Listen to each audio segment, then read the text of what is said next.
И он сам вышел без нас. И он не домылся, что мы будем играть. И играя совсем не то, что мы хотели сыграть, по пырежки. На стрелу можно одеть мешочек,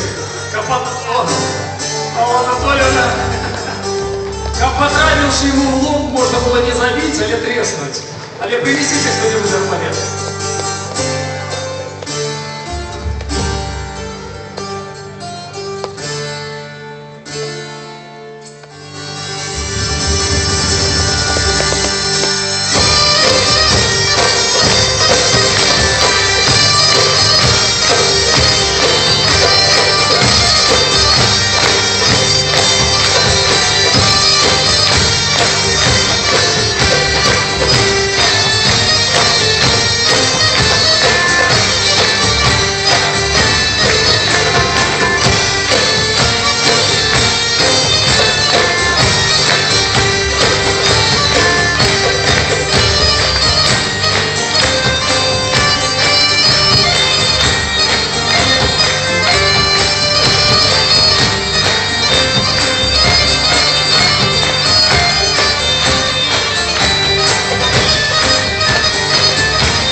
Великий